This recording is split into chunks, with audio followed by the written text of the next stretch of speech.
የጉድ ሀገር ናት። ወዲህ በኢንዱስትሪ ምርቶቿ ወዲያ ደግሞ በጦፈው የሴክስ ቱሪዝም ትታወቃለች። የዓለም የሴክስ ቱሪዝም ማዕከል ነው የሚሏት፣ የኃጢአተኞች ሀገር የሚሏትም አሉ።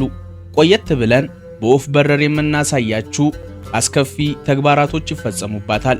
ይህ እንደ ሀገር ድክመቷ ነው እንጂማ ሀገሪቱ ለዜጎቿ በምታቀርበው ጥቅማ ጥቅም በዘመናዊነትና ጥራታቸውን በጠበቁ የኢንዱስትሪ ምርቶቿ ዓለም ነጋ ጠባ ስሟን ሳይጠራው መዋል አይችልም። በምሳሌ እንንገሩት። ህመሙት ካንሰር፣ የኩላሊት እጥበት ወይም ሌላ ከባድ በሽታ ሊሆን ይችላል። የዚህች ሀገር ዜጋ እስከሆኑ ድረስ ግን ከባድ ሕክምና አግኝተው ወደ ቀድሞ ጤናዎት ለመመለስ ከ30 ብር በላይ አይጠየቁም። አዎ ከ$1 ያነሰ። ፈጣሪ የመረቃት የተባረከች ሀገር የሚሏት ለዚህ ነው። ችግሩ ግን ዜጋዋ ላልሆነ አትራራም።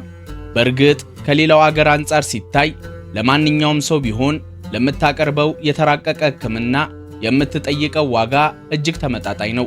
ብዙ ኢትዮጵያውያን ለሕክምና ሪፈር እየተባሉ የሚሄዱባት ሀገር ናት።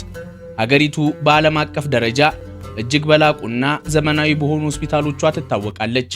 1000 ለሚጠጉ ሀበሾች ደግሞ የሚነግዱባት የሚማሩባት ሁለተኛዋ ቤታችን እያሉ ነው የሚጠሯት። የበዙ ጥሩ ጎኖች ቢኖሯትም የዋዛ አይደለችም። አንዳንዶች የኃጢአት ሀገር ይሏታል። የዓለም የሴክስ ቱሪዝም ማዕከል ናት። ያውም አንድ ሙሉ ከተማዋን በዋነኝነት ለዚሁ ሲባል አመቻችታ የለቀቀች። ሀገሪቱ በዓለም ላይ እጅግ የላቀና በአንጻራዊነት ዝቅተኛ ዋጋ ያለው የጾታ መቀየር ቀዶ ጥገና የሚደረግባት ዋነኛዋ ሀገርም ናት። እዚህ የማያዩት ኃጢአት የማያዩት ጉድ የለም። ምን የመሰለ ወጣት ወንድ ልጅ በንጋታው ቀሚስ ለብሶ ደረቱን አሳብጦ ዊግ ቀጥሎ ካቶይ ሆኛለሁ ይሉታል። ካቶይ ወንድ ሆነው ተወልደው ሴት ሆኖ መኖርን የመረጡ ኃጢአተኞች ማለት ነው። ጉደኛ ሀገርም ናት። ይህንን ቪዲዮ ሲከፍቱ ዓመተ ምህረቱን ልብ ብለው ይመልከቱ። በአውሮፓውያኑ 2026 ይላል። ያለንበት ዓመት ሲሆን በኢትዮጵያ 2018 መሆኑ ነው። ቀጥሎ የሚሰሙት ግን ለምንጎበኛት ሀገር ህዝቦችም ለኛም ተአምር ነው የሚሆንብን። ምክንያቱም በዚህች ሀገር የጊዜ አቆጣጠር መሰረት አሁን የምንገኘው ከኢትዮጵያ 551 ዓመታት ከዓለም 543 ዓመታትን ቀድመን በ2569ኛ ዓመት ላይ ነው። የጊዜ ተጓዥ ሲባል ሰምተዋል። ዛሬ ዕድሜዎት ላይ 500 ዓመታትን ጨምረን ወደ ፊተኛው ዓለም ነው የምንወስዱት። በዛሬው ፕሮግራማችን ባንኮክ፣ ቺያንግ ሜይ፣ ፓታያ እያለን ልንጨዋወት በደቡብ ምስራቅ እስያ እምብርት ላይ ተገኝተናል። ካላወቋት ታይላንድ በዋና ከተማዋ ባንኮክ ነው ያለነው። የዓለማችን ቁጥር 1 የቱሪስት መዳረሻ የሆነች ከተማ። ያልገቡበት የለም አደል የምንባለው። እዚህ ሩቅ የባዕድ ሀገር ውስጥም 1000 የሚሆኑ ኢትዮጵያውያን ጎጆ ቀልሰው ይኖራሉ። ምን ሲሉ እዚህ ተገኙ? ኑሯቸውስ ምን ይመስላል? አብረን እንጠይቃለን። በቅርቡ ኢትዮጵያ ውስጥ የተደረገውን የኤምኤምኤ ፋይት ሳያዩ አልቀሩም መቼስ። ተወዳዳሪዎች በብዙ መቶ ሺዎችን ሲያፍሱ ይባስ ብሎም ለአንድ ተወዳዳሪ 10 ሚሊዮን ብር እንሰጥሃለን ሲባል ጓጉቶ ሊሆን ይችላል። ታይላንድ ጉጉቶትን እውን የሚያደርጉባት የሙይታይ ስፖርት ጠበብቶች ሀገርም ናት። አብራችሁን ከቆያችሁ ጥበቡን አስተምረን በጥቁር ቀበቶ አስመርቀን ሀገር ያወቀው ቡጠኛ እናደርጉታለን። እንኳን በደህና መጡ። ውባን ሀገር ታይላንድ ከእግር እስከ ራሷ ልናያት ነው። የከተሞቿን ውበት፣ የዜጎቿን ኗኗር፣ የኢትዮጵያውያኑ ሕይወት አንድም አይቀርብንም። ወደ ታይላንድ ለመምጣት ሲዘጋጁ ቀድመው ሊያውቋቸው የሚገቡ አስገራሚ ሕጎችንም እንነግሮታለን። መልካም ቆይታ።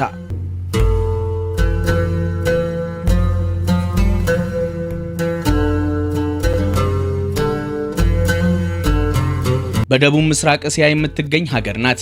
የዝሆን ጭንቅላት ቅርጽ ባለው ካርታዋ ትታወቃለች። የዝሆኖች ሀገር እያሉም ይጠሯታል። በሌላው ዓለም በጎች፣ ከብቶችና ግመሎች የአንድ ማህበረሰብ የሀብትና የክብር ምልክት ሲሆኑ አይተው ሊሆን ይችላል። በታይላንድ ባህልና ታሪክ ውስጥ ግን ከዝሆኖች የሚበልጥ የለም። ዝሆኖች ለታይ ህዝቦች ተራ እንስሳ አይደሉም። የሀገሪቱ ብሔራዊ ምልክት፣ የቅድስናና የታላቅ ክብር መለያ ናቸው። ሰዎችን ይባርካሉ። ሀገሪቱም የዝሆኖችን ደህንነት የሚያስጠብቁ ጥብቅ ህጎች አሏት። በታይላንድ ህግ መሰረት ማንኛውም በሀገሪቱ የሚገኝ ነጭ ቀለም ያለው ዝሆን ለሀገሪቱ ንጉስ ስጦታ ሆኖ የግድ ይበረከታል። ንጉሱ ብዙ ነጭ ዝሆኖች ባሉት ቁጥር ግዛቱ ይበልጥ የተባረከና የበለጸገ እንደሆነ ይታመናል። ታይላንድ ከ4 ሀገራት ጋር ድንበር የምትጋራ 513000 ስኩዌር ኪሎ ሜትር የቆዳ ስፋት ያላት የ71 ሚሊዮን ዜጎች ሀገር ናት። በዓለም ላይ ምርጥ የምግብ መዳረሻ በመሆን በአንደኝነት ትጠቀሳለች። በታዋቂው የምግብ መጽሔት ሪደርስ ቾይስ አዋርድ ላይ የዓለም ተጓዦች በሰጡት ድምፅ መሰረት ታይላንድ ጣሊያንና ጃፓንን በመብለጥ በዓለም ላይ ቁጥር 1 ምርጥ የምግብ ሀገር ሆና ተመርጣለች። ይህ የሆነው በሀገሪቱ ያለው የጎዳና ላይ ምግቦች ጥራት፣ ተመጣጣኝ ዋጋ፣ የባህላዊ ቅመማ ቅመሞች ውህደትና ማንኛውንም የዓለም ምግብ በጥራት የማቅረብ ብቃቷ ላይ ተመስርቶ ነው። በታይላንድ በተለይም በዋና ከተማዋ ሆንግ ኮንግ የማያገኙት የዓለም ምግብ የለም። ከኢትዮጵያው ሽሮና ዶሮ ወጥ እስከ ተለያዩ ሀገራት ምግቦች የሚያገኙባቸው ሰፈሮች አሉ። ቀደም ብለን እንደነገርኑት በተለያዩ ምክንያቶች ታይላንድን መኖሪያቸው ያደረጉ ኢትዮጵያውያን በሀገሪቱ ውስጥ ይገኛሉ። ብዙውን ቁጥር የሚይዙት በሪፈር ለሕክምና የመጡ ናቸው። ባንኮክ በዓለም አቀፍ ደረጃ በሕክምና ቱሪዝም ትታወቃለች። በዚህ ምክንያት ለሕክምና መጥተው ለአጭርም ሆነ ለረጅም ጊዜ የሚቆዩ ኢትዮጵያውያን አሉ። ሌሎቹ ለቢዝነስ ታይላንድ የተገኙ ናቸው። ታይላንድ አምራች ሀገር ናት። በተለይም በጨርቃጨርቅ ኢንዱስትሪዎቿ ትታወቃለች። እንደ ኤዥያን ኢንስቲትዩት ኦፍ ቴክኖሎጂ ባሉ ዕውቅ የታይላንድ ዩኒቨርሲቲዎች ውስጥ ማስተርስና ፒኤችዲያቸውን የሚከታተሉ ተማሪዎችና በዓለም አቀፍ ድርጅቶች ውስጥ የሚሰሩ ኢትዮጵያውያን በባንኮክ ውስጥ በብዛት ይኖራሉ። የኢትዮጵያውያኑን ቁጥር በተመለከተ ይፋዊ መረጃ ባይኖርም ከጥቂት መቶዎች እስከ 1000 አካባቢ እንደሚደርሱ ይገመታል። የታይላንድ መንግስት የዜጎቹን የኑሮ ደረጃ ለማሻሻል በርካታ ጥቅማ ጥቅሞችን በነፃ ወይም በጣም ርካሽ በሆነ ዋጋ ያቀርብላቸዋል። ሕክምና አንዱ ነው። ታይላንድ ካሏት እጅግ ስኬታማ ማህበራዊ ጥቅማ ጥቅሞች መካከል አንዱ የጤና ዋስትናዋ ነው። ወርቃማው ካርድ ይሉታል። የ30 ብር ሕክምና ቅጽል ስሙ ነው። ማንኛውም የመንግስት ሰራተኛ ያልሆነ ወይም የግል ኢንሹራንስ የሌለው ተራ የታይላንድ ዜጋ ቼክአፕ ማድረግ ቢፈልግ፣ የካንሰር ህመም ቢኖርበት፣ ለወሊድ ክትትል፣ ለኩላሊት ዲያሊሲስ ብቻ ከቀላል እስከ ከባድ ሕክምና ቢያገኝ ነፃ ወይም ግፋ ካለ 30 ባት ነው የሚጠየቀው። ባት የታይላንድ መገበያ ገንዘብ ሲሆን $1 በ32.5 የታይላንድ ባት ይመነዘራል። ለሕክምና የሚከፍለው 30 ባት ከ$1 ያነሰ ነው ማለት ነው። ሚደንቀው ደግሞ ክፍያው ሕክምናን ብቻ ሳይሆን የመድኃኒት ወጪዎችንም ያጠቃልላል። ይሄም አልበቃ ብሎ ደግሞ የታይላንድ መንግስት ለዜጎቹ በብሔራዊ መታወቂያ ካርዳቸው ብቻ በየትኛውም የመንግስት ሆስፒታል በነፃ የሚታከሙበትን ዘመናዊ ስርዓት ዘርግቷል። ምን ይባላል? በረከቱ በእኛም ላይ ይደርብን ብለናል። በታይላንድ ማንኛውም ሕፃን የመማር መብቱ የተጠበቀ ነው። ለዚህም ሲባል መንግስት ለእያንዳንዱ ልጅ የ15 ዓመት የነፃ ትምህርት ዋስትና ይሰጠዋል። ከኬጂ እስከ ሃይስኩል ማለት ነው። ወላጆች የትምህርት ቤት ወጪ አይኖርባቸውም። ከጽህፈት መሳሪያዎች እስከ ዩኒፎርሞች መንግስት ለተማሪዎቹ በነፃ ያድላል።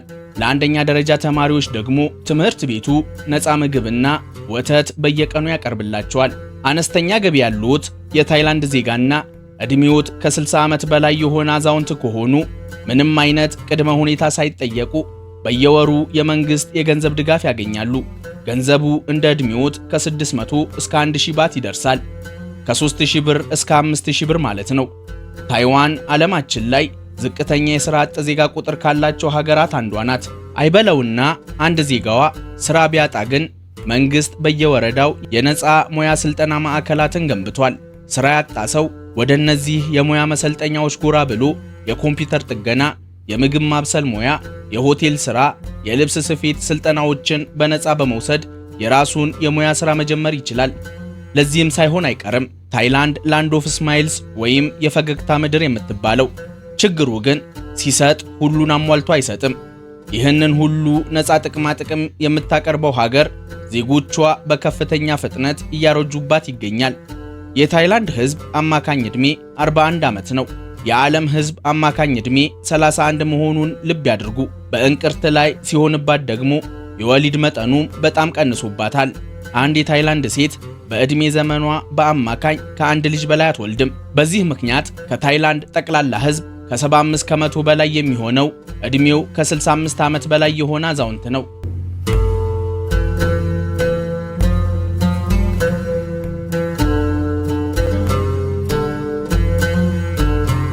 ባንኮክ ዓለማችን ላይ ረጅሙ የከተማ ስም ነው፣ ያውም ጊኒየስ ቡክ ላይ የተመዘገበ።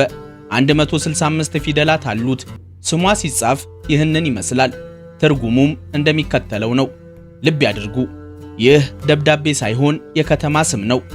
እኛ አዲስ አበባ፣ ጎንደር፣ ሐረር እንደምንለው እነሱም ከተማቸውን እንዲህ ሲሉ ነው የሚጠሯት። የመላእክት ከተማ ብሎ ይጀምራል። የመላእክት ከተማ፣ የታላላቅ አማልክት መኖሪያ፣ በማንም የማይደፈር የዕንቁ ምሽግ፣ በ9 የከበሩ ድንጋዮች ያጌጠች የንጉሥ ገነት፣ በመለኮታዊ አርክቴክት በራሱ እጅ የገነባት ሰማያዊቷ ምድር ይሏታል።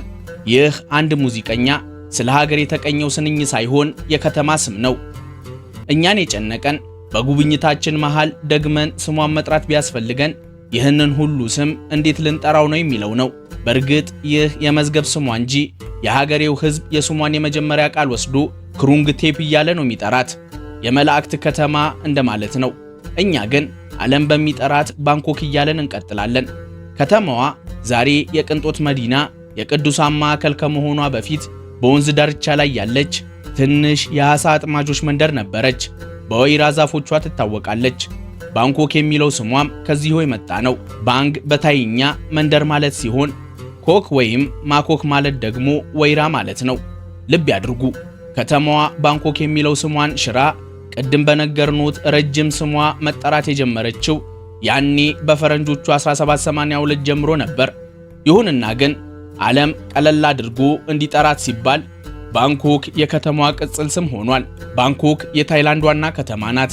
ዓለማችን ላይ የባንኮክን ያህል በቱሪስቶች የሚጎበኝ ከተማ የለም። በየዓመቱ በብዙ ሚሊዮን የሚቆጠር የዓለም ሕዝብ ለመዝናናት፣ ለግብይት፣ ለሕክምናና ለቅንጦት ወደዚች ከተማ ይጎርፋል።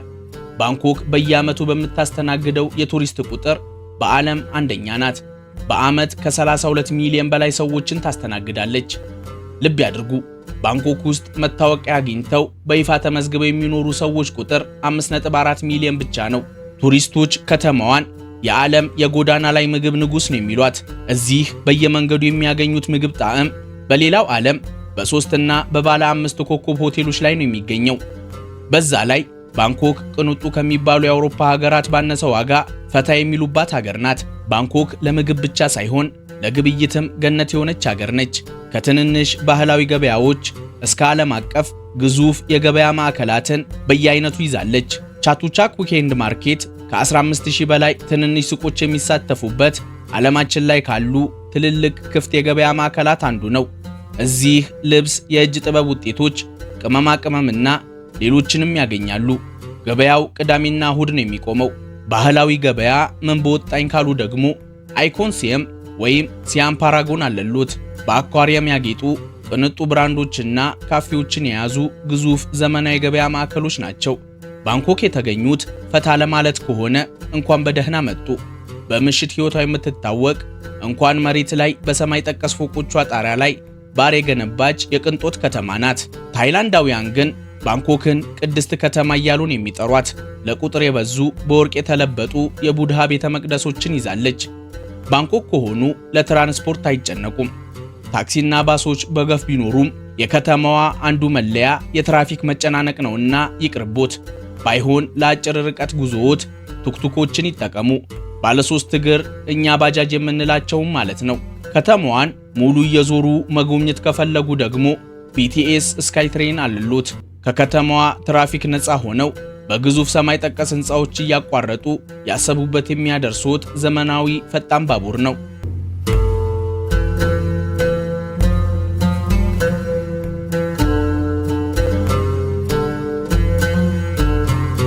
አሁን በታይላንድ የጊዜ አቆጣጠር መሰረት የምንገኘው 2569ኛ ዓመት ላይ ነው። 94 ከመቶ የታይላንድ ዜጎች የቡዲዝም እምነት ተከታዮች ናቸው። የዘመን አቆጣጠራቸውም ከዚሁ ጋር ይያያዛል። አቆጣጠሩ ቡድሃ የሞተበትን ዓመት አንድ ብሎ ይጀምራል። ዛሬ ቡድሃ ከሞተ 2569 ዓመት ሆኖታል። ይህ አቆጣጠር ከአውሮፓውያኑ 2026 ከሚለው በ543 ዓመት ይበልጣል። አፕሪል ከ13 እስከ 15 የታይላንድ ይፋዊ የዘመን መለወጫ በዓል ሲሆን በሶንክራን ፌስቲቫል ያከብሩታል። ሶንግክራን በዓለም ዙሪያ የሚታወቅ በቱሪስቶች የሚደምቅ በሀገር ውስጥ ካሉ በዓላት ሁሉ በጉጉት የሚጠብቁት ትልቁ ደማቅና አስደሳች በዓላቸው ነው። የበዓሉ ዋነኛ ማዕከል ውሃ ነው። በዚህ ዕለት በዓለም ላይ ትልቁ የሆነው የውሃ ውጊያ ይካሄዳል። ይህ ፕሮግራም ለቱሪስቶች ጨዋታና መዝናኛ ቢሆንም በቡዳ እምነት መሰረት ግን ትልቅ መንፈሳዊ ትርጉም አለው። ውሃ ያለፈውን ዓመት መጥፎ ዕድል፣ ኃጢአትና መጥፎ ትውስታዎችን ያስወግዳል ብለው ያምናሉ። በዚህ ቀን በውሃ መርጠብ አዲሱን ዓመት በንጹህ መንፈስ የመጀመር ምልክት ተደርጎ ይቆጠራል። የልጅነት የዝናብ ሕይወቶቱን አስታወሱት? ያንን ይበሉት። ትልልቅ ሰዎች ስራዬ ብለው የውሃ ሽጉጦችን ገዝተው ባልዲያቸውን ውሃ ሞልተው አላፊ አግዳሚውን በውሃ ሲረጩ ይውላሉ። እርሶም ታዲያ በእነዚህ ዕለቶች ታይላንድ ከተገኙ ስልክ፣ ብርና ሌሎች ውሃ ሊነካቸው የማይገቡ ዕቃዎትን ከሆቴሎት ይዘው ባይወጡ ይመከራል። ምክንያቱም እንደወጡ በውሃ መርጠቦትም አይቀር ነው። በዚህ ዕለት ፖሊስ ሆነ ቱሪስት ሰርገኛ ቢሆን እንኳን በውሃ ሳይበሰብስ አይመለስም። ከኢትዮጵያ ቀጥሎ ለነጭ አልንበረከክም ካሉ ሀገራት ታይላንድ አንዷ ናት።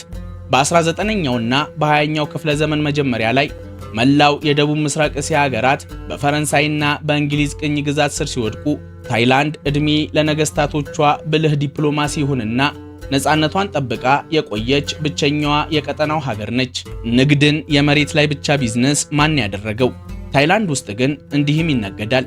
ፍሎቲንግ ማርኬት ወይም ተንሳፋፊው ገበያ ይባላል። ነጋዴዎች ንግዳቸውን የሚያከናውኑት በሚመለከቷቸው ትንንሽ ጀልባዎች ላይ በመሆን ነው። ምግብ ቤት፣ ሸቀጣ ሸቀጥ፣ የአትክልት ጉሊት ከፈለጉም ሰልባይ ተራ እዚህ ወንዙ ላይ በእነዚህ ጀልባዎች ላይ ያገኛሉ። በቡዲዝም ቅዱስ ቀናቶች የሃይማኖት አባቶች እየተዘዋወሩ ከተማዋንና ሕዝቡን የሚባርኩትም በእነዚህ ጀልባዎች ላይ በመሆን ነው። ጀልባ ላይ በተሰሩ ሻይ ቤቶች ውሃ ላይ ተንሳፈው እየቀዘፉ ቁርሶትን ሲመገቡ የሚፈጥሩበትን ደስታ ያስቡት። ይህንኑ ደስታ ፍለጋ ቁጥር ስፍር የሌላቸው ቱሪስቶች ወደዚህ ገበያ ይመጣሉ።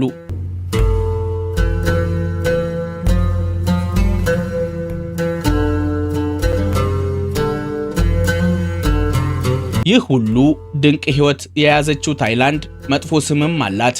የዓለም የሴክስ ቱሪዝም ማዕከል ናት። ታይላንድ የሴክስ ቱሪዝም ማዕከል ነች ካልን ፓታያ ከተማ ዋነኛው መዳረሻ ትሆናለች። ጊዜው እንደ አውሮፓውያን አቆጣጠር በ1960ዎቹ በቪየትናም ጦርነት ወቅት ነበር። በአስከፊው የቪየትናም ጦርነት ምክንያት ጭንቀት ውስጥ የነበሩት የአሜሪካ ወታደሮች ለአጭር የእረፍትና የመዝናናት ቆይታ ወደ ታይላንድ መጡ። እጇን ዘርግታ የተቀበለቻቸው ዋነኛዋ የታይላንድ ከተማ ደግሞ ውቧ የባህር ዳርቻዋ ከተማ ፓታያ ነበረች። ይህንን ተከትሎ የወታደሮቹን ፍላጎት ለማሟላት በከተማዋ ባሮች፣ ጭፈራ ቤቶችና የምሽት ክለቦች በብዛት ተከፈቱ። የወታደሮቹ ፍላጎት ግን ከዚህም በላይ ነበር። ብቻችንን ምን በወጣን ያሉት ወታደሮች የከተማዋን ውብ ልጃገረዶች በጥቅም እየደለሉ አብረዋቸው መዋልና ማደር ጀመሩ። ነገርየው ገንዘብ ነውና በድህነት ውስጥ የነበሩ የታይላንድ ሴቶች እየተኳኳሉ ቀጠሮአቸውን ፓታያ ላይ አደረጉ። ይህንን ያዩት ወታደሮችም ህልማቸው ሁሉ ፓታያ ከተማ ሆነች። ቀስ በቀስ ጉዳዩ ከተራ መዝናናት ወጥቶ ወደ ደራ ቢዝነስነት ተለወጠ። ባለትዳር ሴቶች፣ ከፍተኛ ማዕረግ ያላቸው የጦር መኮንኖች ሳይቀሩ ፓታያ መዳረሻቸው ሆነች። በኋላም የታይላንድ ወንዶችም ይህንን ቢዝነስ ተቀላቀሉ። ነገርየው እየቆየ ሲሄድ ታይላንድ ከኢንዱስትሪ ምርቶቿ ልክ በሴክስ ቱሪዝምም ትታወቅ ጀመር። የሚገርመው ይሄ ነው። ወቀሳ የበዛበት መንግስት የወሲብ ንግድን የሚከላከልና በወንጀል የሚቀጣ ህግ አወጣ። ችግሩ ግን መንግስት ከዚህ ዘርፍ የሚያገኘው ገቢ ከፍተኛ ስለሆነ ህጉን ከወረቀት አልፎ ወደ መሬት አይወርድም።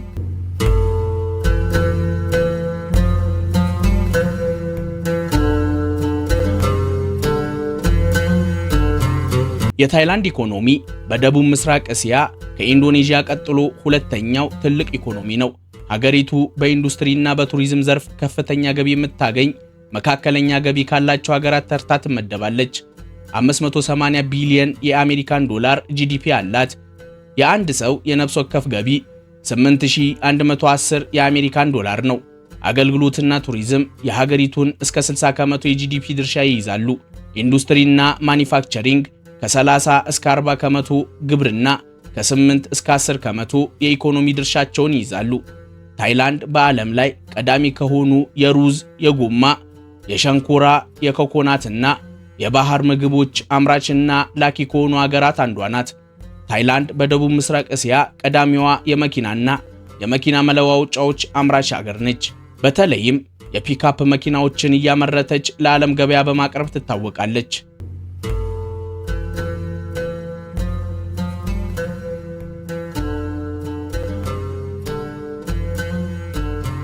የዛሬው ፕሮግራማችንን በዚሁ አበቃን። ሰላም።